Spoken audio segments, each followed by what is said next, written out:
And welcome to my monthly loves.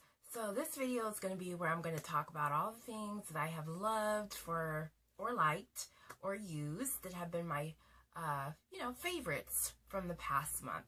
So let's just jump right into it. I just want to first say that the majority of things that I'm going to be sharing are things that I have used and loved over the past month that have basically gotten me through recovery from surgery. I did have surgery about a month ago and I am still recovering, but these were, when you first get home from the hospital and you're in the bed, and these are some essential things that I think will help anyone out who is going to have surgery in the future, or, just is interested in knowing what you can do to keep yourself entertained after you have surgery.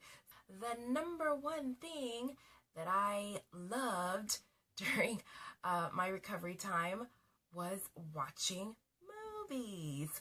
So yeah, I have a lot of movies to share with you, so I'm going to try to hurry up and get through them. I did try to narrow it down, but I'm a movie freak, so it's very hard for me to limit it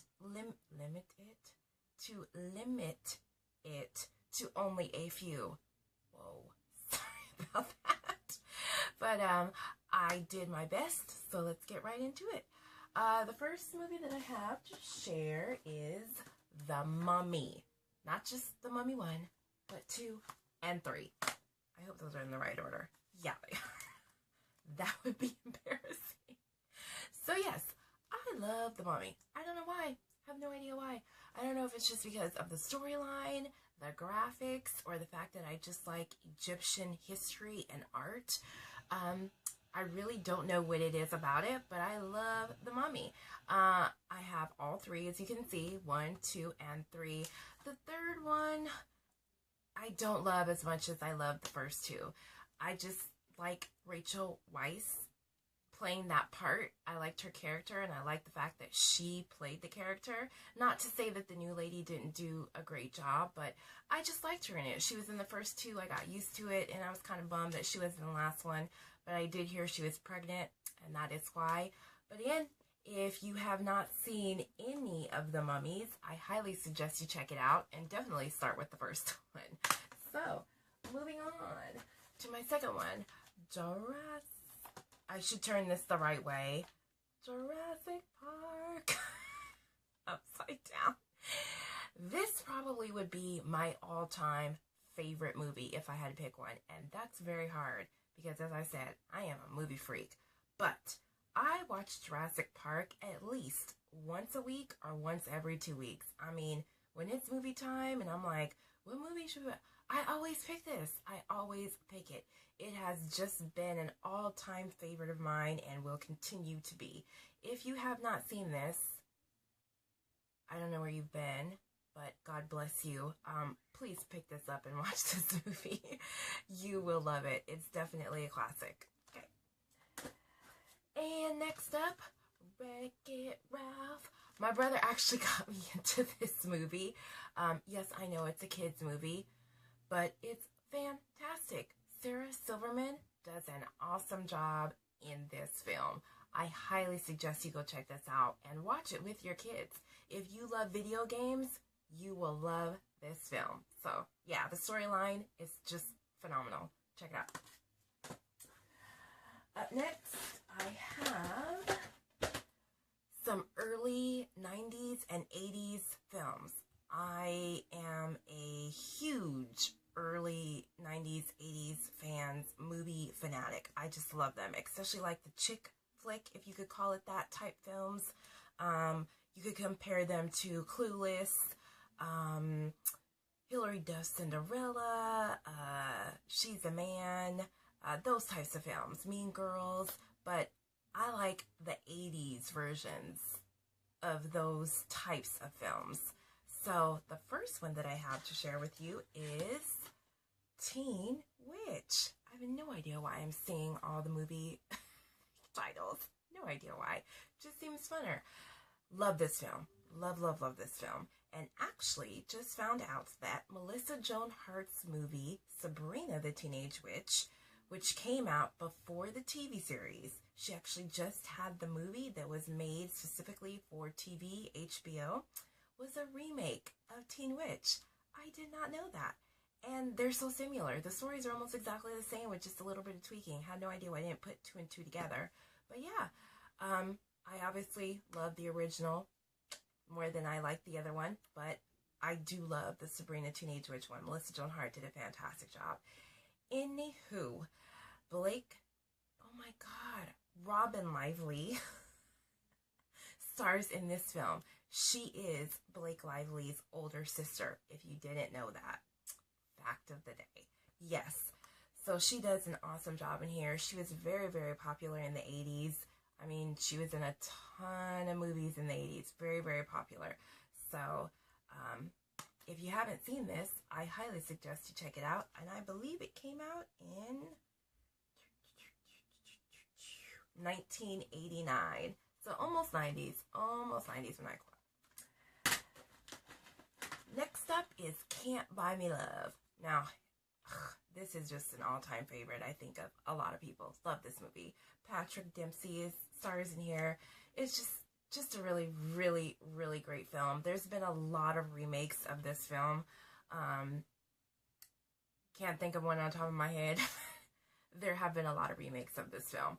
I have no idea when this came out. I do know that it was in the 80s, but it just doesn't say anywhere on here. So, yeah.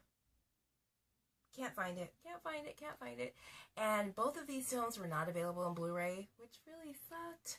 I hope eventually they do come out on Blu-ray, but for now they're only on DVD. So definitely check out Can't Buy Me Love. You will like it.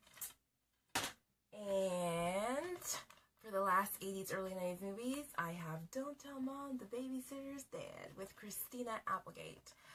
This is just a really great film. I love it. I know that this was out in the 90s because she was very popular in the 90s, Married with Children. So I know it was in 80s. This was kind of further into her career. So I definitely know this came out in the 90s.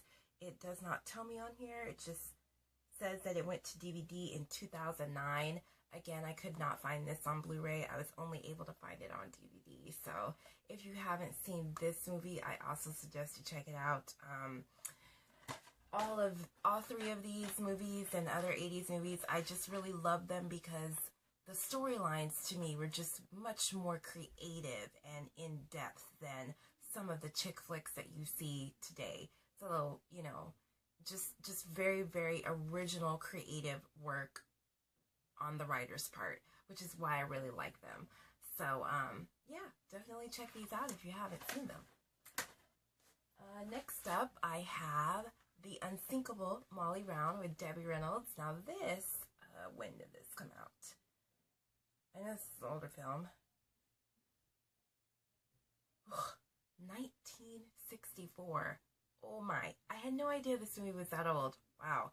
This is a great, great film. I mean, Debbie Reynolds does a fantastic, phenomenal acting job in this movie. She actually was up for the Oscar, but she lost to Julie Andrews for Mary Poppins. And I mean, I love me some Mary Poppins like nobody's business, but as far as the acting job, Debbie Reynolds definitely should have won that Oscar. She sings, she dances, she acts, and I mean, from the opening scene all the way to the end, it is just phenomenal, phenomenal acting. Now, this movie really is not based on the Titanic part of her life. This is based on basically her overall life, from when she was born till how she made her money, and in the very end, they kind of just threw in like a 5-minute segment of the Titanic part. So it really is not based on that. It's more based on Molly Brown's life. So check this out. It has lots of singing, lots of dancing. It's funny, very, very intriguing. So check this one out. And let's see. Next up, I have Anne of Green Gables. Woohoo! Love this, love this, love this. I actually have the whole series, but I don't have it up here and didn't feel like walking downstairs. It's a pain in the butt after you've had surgery. So Yeah, I just grabbed what was right here with me in my room, and it's the second one. This is the Anne of Green Gables sequel. They have the just Anne of Green Gables original, which is the first one. Then they have the second one, and then they have the last one where she gets married and her husband goes off to war. Yeah, so there's 3 all in the set. If you haven't seen the movies or read the book, I highly recommend that you do this. It's an award-winning, won several Emmys, award-winning series. So I know you can get it at Sullivan.com. It is very pricey, I will warn you. And you can also purchase it through Amazon. So I'm not even quite sure when this came out. Let me see if they give me a date. I don't know. I just know it came out on DVD in 2002. But I'm not quite sure when it was originally made. All right, but Anne of Green Gables. Check it out. And let's see. Last for the movies, I have Dr. Quinn, Medicine Woman. I actually have the complete series, the whole entire set, including the 2 movies that were made after the series ended, that were made specifically for CBS. So if you have never seen Dr. Quinn, Medicine Woman, you should definitely check it out. It's a great, great series. So, yeah. So that is it for movies. Another thing that I always needed to have by my bedside was lip gloss. When you take a lot of medications and, you know, they can be very drying and your mouth can get dry and your lips can get dry. So one of my favorites have been the Candy Sorbet by Avon. These are extremely moisturizing and very, very hydrating. The description says, sweeten up your lips with flavorful color and shine.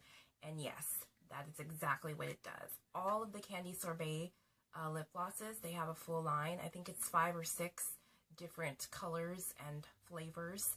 They all smell like sorbet ice cream. So they're great. My favorite is peach, but right here on my bedside, I have plum pop. And this is actually what it looks like in a cute little packaging right there. So yeah, definitely had to have my lip moisturizer on my side table right next to my bed. I have found that lip glosses are the way to go. Another thing that I had on my bedside at all times was Aquaphor, just to hydrate my hands. I have big tubs as well, and yes, they are expensive, but it's well worth it. I moisturize my hands with this constantly. This is in my purse. It's on my side table. I have the big tubs in my bathroom. I use it to moisturize my hands as well as my entire body. This will be a favorite of mine every single month. This will be a love of mine. I absolutely love this stuff. My skin is very sensitive and dry and prone to eczema, and this does it. So yeah, Aquaphor. And another thing that I had by my bedside at all times was water. Yeah, I know, kind of silly to share, but I have a reason for this. And to go along with that, I wanted to mention, I believe this is pronounced Dulcolax, or Dulcolax, that's what they call it, or Dulcolax. I have no idea. If anyone knows the correct pronunciation, please let me know in the comments below, because I think I just completely butchered that. If you've ever had surgery of any kind, you know, when you get home, it can be very difficult to use the restroom. And I'm talking extremely difficult. Anesthesia can make you very constipated. Pain medications also add to that constipation.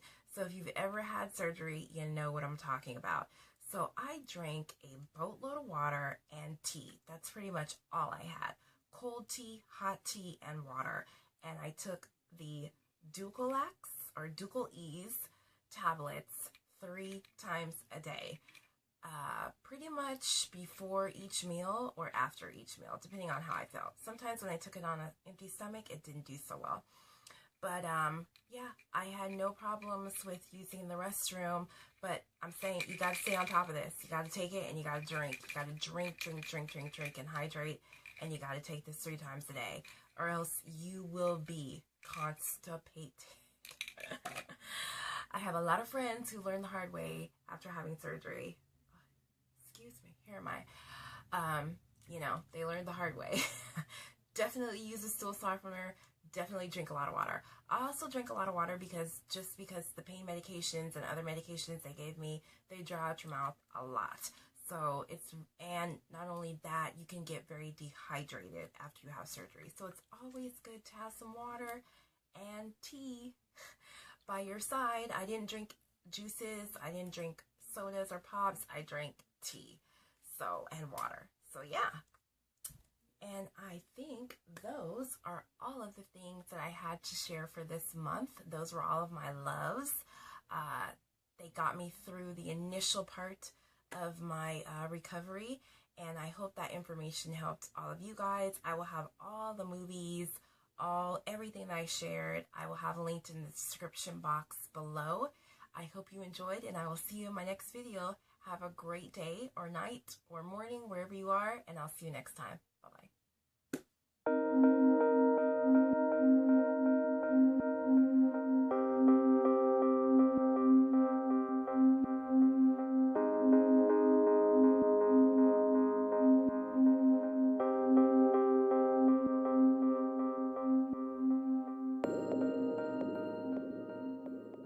That I loved during my recovery time was watching movies.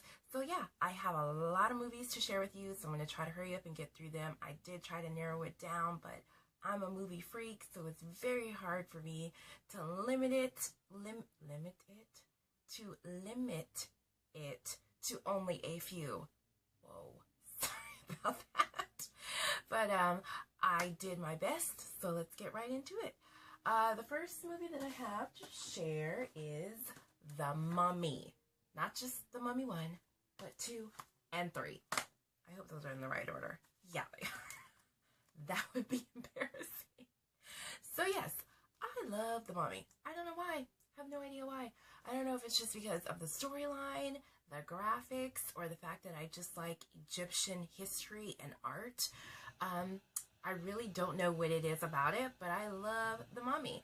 I have all 3, as you can see, 1, 2, and 3.